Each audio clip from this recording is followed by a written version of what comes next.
Bem-vindos ao Da Capa à Contra Capa. Esta semana olhamos para as políticas da saúde e na saúde mental em particular. Partimos do ensaio A Saúde Mental dos Portugueses, de José Miguel Caldas de Almeida. É um dos nossos convidados desta semana. Ele dirige o Lisbon Institute of Global Mental Health, da Universidade Nova.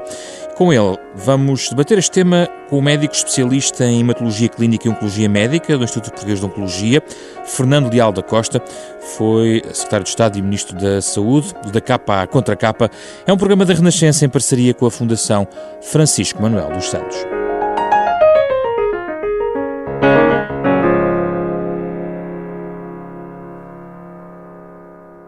Bem-vindos, obrigado pela vossa presença nesta nossa conversa sobre saúde e saúde mental. Nós começamos por este ensaio, este trabalho publicado pela Fundação Francisco Manuel dos Santos, A Saúde Mental dos Portugueses.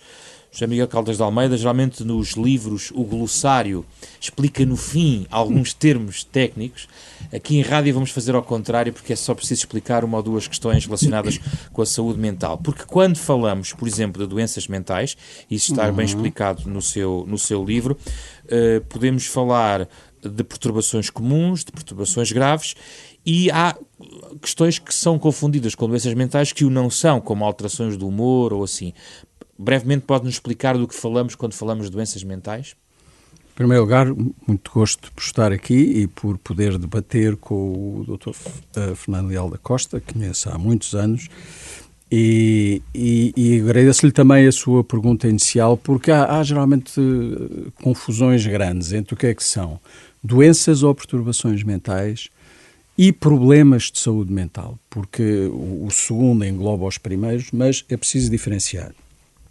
Nós falamos de doenças ou perturbações quando há um conjunto de sinais clínicos e uma evolução que, em conjunto, obedecem aos critérios para fazer um diagnóstico de doença mental. Por exemplo, uma depressão major, ou uma perturbação de pânico, ou uma esquizofrenia. Depois, há muitas pessoas que têm sintomas desta área, por exemplo, têm sintomas de depressão ou têm sintomas de ansiedade, mas não têm uma doença mental, têm uma perturbação emocional. Uma parte muito grande da população, em algum momento da sua vida, tem sintomas destes, em momentos mais complicados da vida, a seguir a perdas ou situações de stress, etc. Por outro lado, esta separação que nós fazemos entre doenças mentais ou psiquiátricas, porque os dois termos designam a mesma coisa, e as doenças chamadas físicas, por outro lado, é uma divisão artificial. Só manifesta a nossa ignorância hoje ainda, porque são dois lados da mesma moeda, quer dizer, e hoje cada vez sabemos mais sobre as ligações muito estreitas entre as chamadas perturbações mentais e as chamadas perturbações somáticas. No caso português, e quando olhamos para as doenças mentais, e entramos já aqui no diagnóstico de base, o que temos é uma prevalência surpreendentemente elevada, por exemplo, de ansiedade, é isso? É verdade. O que é que se passa em Portugal? Bom, o que foi encontrado num estudo, numa amostra representativa da população portuguesa, foi de facto uma das prevalências mais elevadas das perturbações mentais, tal, como lhe disse, que correspondente... não, de todas? Em geral, sim. E, de facto, isso para mim, embora eu soubesse que, porque havia vários sinais que apontavam para aí de que nós tínhamos uma prevalência elevada, eu não estava à espera de uma prevalência tão elevada e não estava à espera de um padrão que fomos encontrar, que é um padrão mais próprio dos países do norte da Europa do que dos países do sul da Europa. Nós somos muito diferentes nesse aspecto de Espanha ou de Itália ou da Grécia. E qual é o nosso padrão, para explicarmos um pouco melhor? Temos uma prevalência mais elevada e temos uma prevalência, como muito bem disse, sobretudo à custa, entre aspas, das perturbações da ansiedade. Portanto, se for ver as perturbações depressivas, embora nós tenhamos uma prevalência alta, não é muito mais alta que a de outros países europeus. Agora, a prevalência da ansiedade é muito, muito elevada. E as mulheres têm mais risco, não é? Mas isso é universal. É universal. Mais risco em relação à maior das perturbações mentais, sobretudo as de ansiedade e de depressão. Os homens têm o privilégio de ter uma prevalência mais alta nas perturbações ligadas ao consumo do álcool e de outras drogas e em relação às perturbações do controle dos impulsos. Aí os homens estão manifestamente à frente das mulheres. Na nossa conversa vamos falar sobre a pressão que isto pode significar para o sistema de saúde, mas desde já, Fernando Leal da Costa, surpreendido com esta análise em relação ao panorama das doenças, da saúde mental em Portugal? Bom dia a todos. Eu começo, obviamente, a cumprimentar o professor Caldas de Almeida. É um prazer e uma honra estar aqui com ele. De facto, tenho a felicidade de o conhecer há muitos anos. É uma das figuras de referência da psiquiatria e da saúde mental em Portugal. E estou aqui em desvantagem, porque, como disse há pouco, eu sou hematologista, hemato-oncologista e, portanto, estaria mais à vontade para falar de temas relacionados com a doença física, em particular dessa área. Eu não tenho que estar surpreendido para lá daquilo que os especialistas nos dizem. Nós, de facto, esperaríamos que do ponto de vista comportamental estivéssemos mais próximos dos povos mediterrâneos, com os quais aparentemente seríamos mais parecidos, pelos vistos em termos daquilo que é a distribuição e a frequência das perturbações mentais, nomeadamente o nível da ansiedade, estamos mais próximos dos nórdicos. Acho que, acima de tudo, o que é importante para os médicos, os especialistas nesta matéria, é conhecido o dado epidemiológico, tentar, de alguma forma, compreendê-lo melhor na sua gênese e desenvolver as políticas necessárias para termos uma resposta dos serviços de saúde mental adequados a esta característica populacional e ao desafio que isto nos coloca. Então vamos lá às pressão políticas. Para o serviço mental, ou para os serviços de saúde e não só para a saúde mental, é muito grande. É, de facto, uma pressão muito grande. Nós, neste momento, e essa é uma realidade com a qual nós temos que viver, infelizmente, e ainda bem que há estudos como este do professor Caldas de Almeida e outros que ele já tem feito, infelizmente a área que tem que ver com o desenho e a aplicação das políticas de saúde em Portugal não tem dado a resposta satisfatória e necessária àquele que é este grande desafio, a vários níveis, nomeadamente até se calhar a um nível muito, muito básico, muito preventivo, ainda há um caminho importante que temos que percorrer. Há um conjunto de políticas preventivas na área da saúde mental e dos impactos das políticas na saúde mental que não tem sido devidamente acautelada. E, por outro lado, também convirá desde já a perceber que há uma relação muito estreita, e poderíamos depois falar mais longamente sobre isso, de alguns comportamentos de risco, nomeadamente na área que tem que ver com consumos, em particular até se calhar do álcool, de que já aqui falámos, que também merece na população, em particular masculina, como foi dito, um olhar mais atento. E, portanto, eu diria, antes de irmos para as respostas, em termos daquilo que é o problema já instalado, na área de prevenção há um trabalho muito importante a fazer ao nível das famílias, da saúde escolar. Há um processo que infelizmente não tem sido seguido como deveria, e ao nível da prevenção de riscos de consumo. Mas houve consciência de que era preciso fazer esse caminho? Essa consciência existe há muitos anos. Mas outras prioridades se sobrepõem num serviço tão complexo, é isso? Repare, isso levava-nos a outra questão. Infelizmente, o que tem acontecido ao longo dos últimos anos é que o Serviço Nacional de Saúde, vítima das circunstâncias próprias do seu financiamento, tem tido sempre uma visão eminentemente a curto prazo. E nessa visão a curto prazo nós temos descurado ao longo dos anos e até a própria organização que os serviços de saúde foram tomando, quer a nível administrativo central, quer a nível administrativo mais periférico da própria organização do serviço, apesar de termos um plano de saúde mental que está muito longe de ser cumprido, porque ele está bem desenhado, nós temos tido alguma dificuldade porque as prioridades, como disse muito bem, têm sido vistas numa perspectiva muito mais de curto prazo e, em particular, em termos das doenças, porque isto já seria uma análise mais técnica. Nós temos tido pouco cuidado com aquilo que são os anos de vida perdidos com saúde. E se nós olharmos para isso, a saúde mental tem uma enorme relevância, porque é a primeira causa de anos perdidos com saúde. Quer isto dizer que que estamos a referir-nos não apenas à mortalidade, mas estamos a referir à qualidade de vida. Em contrapartida, os serviços e as políticas são muitas vezes muito mais desenhadas para aquilo que tem que ver com a mortalidade imediata. E também aí temos estado mais preocupados com respostas no terreno à doença instalada e não à prevenção da mesma, e a saúde mental acaba, por alguma forma, por ficar esquecida, o que é duplamente errado, até porque, e com isso me calo, as intervenções em saúde mental são muitas vezes muito menos onerosas do que aquelas que mais tarde vamos a ter a posteriori com outro tipo de patologia. José Caldas de Almeida, vamos falar da prevenção. Como é que é possível, o que é que se pode fazer na área da prevenção? Muito claramente aqui falámos sobre o enfoque necessário na prevenção para prevenir doenças, perturbações, da ansiedade até à doença bipolar, à esquizofrenia. O que é possível fazer? A primeira coisa que se pode fazer é aumentar muito o conhecimento da população em geral e dos responsáveis da comunidade e decisores políticos da importância dos problemas da saúde mental. Essa literacia sobre saúde mental é baixa, mas infelizmente não é um problema só português, isto é um problema universal, mas nós em Portugal, de facto, a opinião pública e os mídias, etc., não têm tido uma percepção... E porquê? Isto tem a ver com o estigma, isto tem a ver com a falta de conhecimento. Tem que se dizer que muito do conhecimento que vai mudar esta percepção advém de estudos que foram feitos nestes 15, 20 últimos anos. O seu estudo é bastante recente, portanto sim, é atualizado. E veio na sequência de estudos que foram feitos noutros países também, mais ou menos na mesma altura ou pouco antes.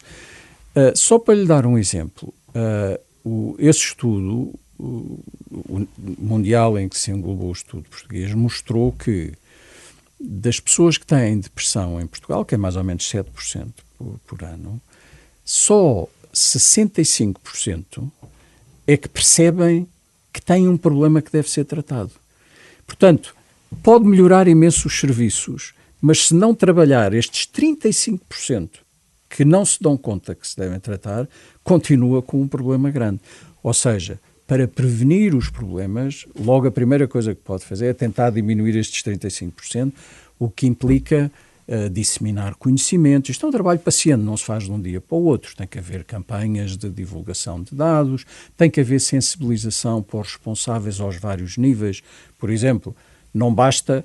O Dr. Leal da Costa foi Ministro da Saúde. Ele sabe melhor do que todos nós que muitas coisas os ministros sozinhos não podem resolver. Tem que haver depois as autarquias, tem que haver a gente na comunidade. Isto vai tudo por aí abaixo e se não estão todos envolvidos não se consegue. Agora, nós hoje, para responder também à questão pergunta, da prevenção, acho que era importante dizer-lhe que nós na prevenção avançámos menos do que no tratamento, no desenho de intervenções de efetividade comprovada. Quer dizer, que nós sabemos que são mesmo efetivos. As coisas andaram mais devagar. Apesar disso, nós temos hoje um conjunto de intervenções que são muito, muito efetivas. Por exemplo, se desenhar estratégias para reforço da relação entre as mães e os seus filhos no primeiro ano de vida, e são intervenções que não são muito complicadas. E no nosso país já existe um plano, já está dentro da rotina dos serviços de saúde, apoiar as mães a seguir ao parto. Se conseguir introduzir aí algumas outras intervenções para ajudar as mães a perceber como tratar e como lidar com a criança, isso vai prevenir imensos problemas ao longo da vida da criança. É uma coisa... Enfim, e hoje há estudos que foram feitos longitudinais. Outras intervenções de efetividade comprovada são a nível da escola, e a escola é um sítio ótimo, o Dr. Leal da Costa já referiu isso, estão ali as pessoas, pode-se treinar e formar os professores, podem-se fazer programas para combater o bullying, para que tem efeitos devastadores na saúde mental nos miúdos mais tarde.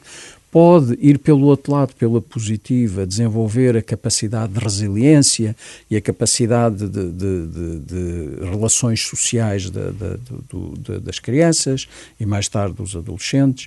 Outro local em que hoje se aposta muito é o local de trabalho, porque o local de trabalho, por sua vez, a produtividade no trabalho sofre pela prevalência de doenças 22 mentais. dias e meio de faltas anuais Exatamente. por causa da perturbação mental. Sabe que hoje, por exemplo, eu participei num projeto agora há pouco tempo na Europa e eu percebi que na União Europeia agora há muito interesse pela saúde mental.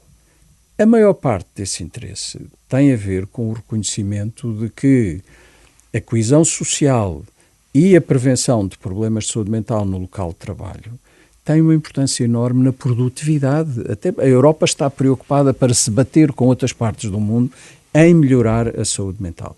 Hoje temos várias intervenções a nível do local de trabalho que permite identificar mais cedo os problemas, permite fazer prevenção secundária mais cedo e melhorar muito a situação aí. Outro campo muito importante para Portugal, há intervenções simples, baratas e feitas nos cuidados primários com resultados muito satisfatórios no abuso do álcool. Não resolve os problemas, 100% dos problemas, mas resolve uma boa percentagem de casos. Aqui falta articular melhor um conjunto de programas. Nós ao nível da administração pública, e essa é uma conversa muito antiga, ainda hoje temos algumas dificuldades de conseguir, por um lado, aplicar o princípio mais importante que existe para nós, que é o da saúde em todas as políticas. É uma ideia que é muito dominante naquilo que é o desenho das políticas e de intervenção política na saúde na Europa, saúde em todas as políticas, mas ainda há, devo reconhecê-lo, a nível da atuação dos governos, muito pouca intersetorialidade em áreas onde ela deveria de existir, até porque há interesses competitivos entre os ministérios, entre a área da economia, saúde, etc. E, portanto, nem sempre é fácil. Depois, ao nível da própria administração da saúde em Portugal, nós ainda temos um conjunto de áreas onde há clivagens muito grandes, nomeadamente num aspecto que já foi aqui referenciado pelo professor Caldas de Almeida, que é uma fraca utilização a partir, enfim, da administração central dos recursos autárquicos, ou seja, estamos muito mais dependentes daquilo que são as vontades de algumas autarquias mais esclarecidas do que daquilo que dependa de uma intervenção coordenada do Estado, chamando para a resolução dos problemas das autarquias. Mas o que é que as autarquias podem fazer? Vamos arranjar aqui uns exemplos para quem nos ouve perceber. Como lhe digo, eu estou em desvantagem porque não sou um especialista. Sim, mas no sistema... No sistema, o grande problema claramente esbarra sempre na ideia de que é preciso financiamento para se fazer mais. Mas é indiscutível que há um conjunto de saberes locais que as autarquias têm e que permite uma integração que o Poder Central não consegue ao nível dos setores de intervenção social, até daquelas que são do setor não estatal, como Misericórdias, enfim, IPSS, etc. Por outro lado, uma cada vez maior responsabilização que as autarquias têm sobre as escolas, o que é muito importante. E por outro também, o desenho da própria arquitetura urbana e social, onde o Estado Central normalmente não intervém e onde as autarquias podem ter uma capacidade de intervenção muito maior. Depois, eu sei que há alguns exemplos notáveis, nomeadamente na rede das cidades saudáveis, etc., onde as preocupações para a saúde mental têm vindo a ser crescentes, mas desculpar-me-á por eu não ser capaz de ir a exemplos concretamente muito técnicos, porque uma das coisas que eu aprendi na minha passagem pela João Crisóstomo é deixar aos técnicos aquilo que é técnico, e eles é que têm que nos ensinar a nós, porque de facto aprende-se muito mais no governo do que qualquer outra coisa. E é por causa disso também que o convidámos. Eu gostava de... Há aqui uma passagem do seu livro, que aliás é escrito de uma forma bastante... muito pouco técnica, no sentido que qualquer pessoa pode perceber melhor esta realidade, onde fala da estratégia de como integrar os cuidados de saúde na arquitetura do sistema de saúde, e a ideia de passarmos de um paradigma de estas pessoas serem atendidas num hospital psiquiátrico para ser integrado nos chamados cuidados de saúde primários, ou seja, utilizar desde logo os centros de saúde para começar este tratamento. Isso não é ainda muito incipiente? Estamos no domínio ainda do ideal, ou já há caminho feito nessa matéria? E qual é a vantagem dessa estratégia? Não, nós já temos uma experiência muito grande de apoio às pessoas com problemas de saúde mental nos cuidados primários. Aliás, a maior parte das pessoas com problemas de saúde mental já recorrem. São os cuidados primários que atendem a maior parte das pessoas. E ainda bem que é assim. E tem meios para isso? Bom, tem. Talvez não os utilizem da melhor forma. O sistema pode não estar preparado para aquilo que é o ideal como estratégia. Sim, eu acho que o problema que existe é... Vamos ver os lados positivos. Os lados positivos é que o nosso estudo mostra que, em termos europeus, os nossos cuidados primários oferecem uma acessibilidade a pessoas com problemas de saúde mental muito boa, comparando com outros países. Desses tais 65% que têm uma depressão, 88% conseguem ir a um serviço. O problema depois, aí tem razão, é vermos se os serviços estão preparados para prestar os cuidados que são necessários. Não estão completamente, e eu penso por duas razões. Uma, porque a formação, sobretudo dos médicos, ainda não prepara bem as pessoas para trabalhar neste setor. Apesar de todo o esforço, eu fui diretor de uma faculdade, assumo a minha responsabilidade, ainda não conseguimos fazer o que era necessário fazer. Depois, há outro problema, é que hoje sabe-se pela investigação que está feita que os programas que são mais eficazes são aqueles em que há uma colaboração estreita, estruturada e sistemática entre os cuidados primários e os cuidados especializados. Chamados modelos colaborativos oferecem resultados muito melhores do que cada um trabalhar para o seu lado. Sabe que em Portugal já há muitos anos que houve muitas experiências e muitos serviços que se esforçaram-se por trabalhar em conjunto com os cuidados primários. Mas as coisas, enfim, eu diria que nos últimos 10 anos as coisas complicaram-se ou não prosseguiram como poderiam prosseguir. Há um trabalho muito grande a ser feito para desenvolver estes programas de colaboração. Isto depois envolve outra coisa, que eu passo a vida a insistir, as pessoas dizem que eu sou obcecado por isso, mas eu acho que é uma boa opção. É que se queremos que os cuidados primários tenham o apoio e a colaboração que eles precisam dos cuidados especializados para poderem dar esta resposta, têm que ter perto deles serviços especializados. Se os serviços especializados estão lá fechados em hospitais longínquos, que não vêm para o terreno e não se articulam com os cuidados primários, aquilo depois não vai funcionar. Gostava de ouvir sobre isto. É médico, conhece a formação dos médicos e há na própria arquitetura do sistema, que aqui também no fundo se entra. Eu diria três coisas. Começo logo por dizer que é uma excelente obsessão. Esta chamada obsessão do professor Carlos de Almeida é uma excelente obsessão, porque isto vê-se também a nível de outras especialidades médicas. O modelo colaborativo, digamos, é absolutamente central para melhorarmos a assistência global da população portuguesa em termos de saúde. Essa é a primeira grande verdade. Depois, há aqui dois aspectos.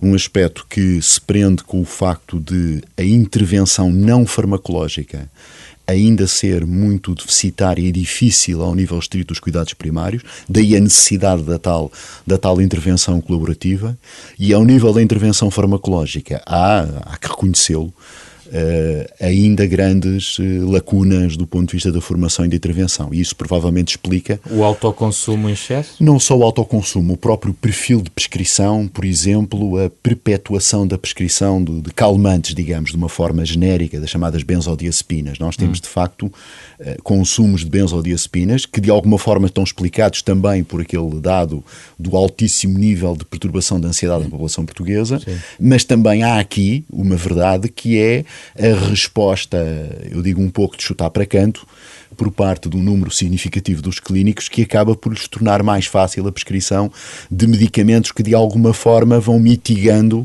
serem à raiz do problema. E nós temos hoje em dia, e eu digo pela minha clínica médica não psiquiátrica, embora um número muito significativo dos doentes que eu trato tenham, obviamente, perturbações ligadas à sua própria doença e não só, e eu recebo os doentes com, eu diria, uma percentagem enorme de prescrição prévia com medicamentos para dormir, com calmantes ao longo do dia, etc., e até em população idosa, onde esses medicamentos são até muitas vezes contraindicados.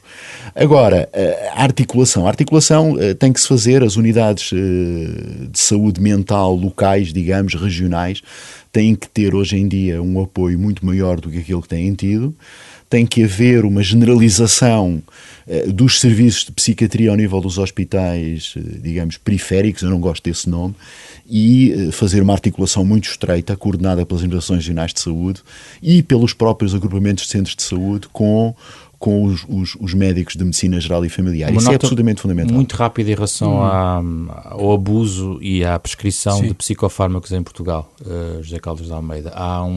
Este exagero pode ser combatido desta forma, a formação dos médicos, mais conhecimento na população, é um resultado que pode ser alcançado dessa forma?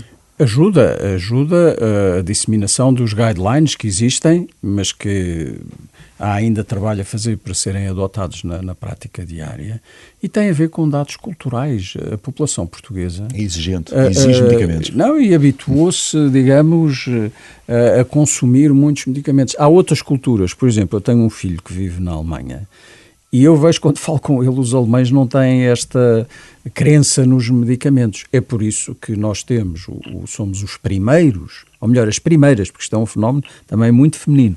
As mulheres portuguesas estão em primeiro lugar no consumo de ansiolíticos.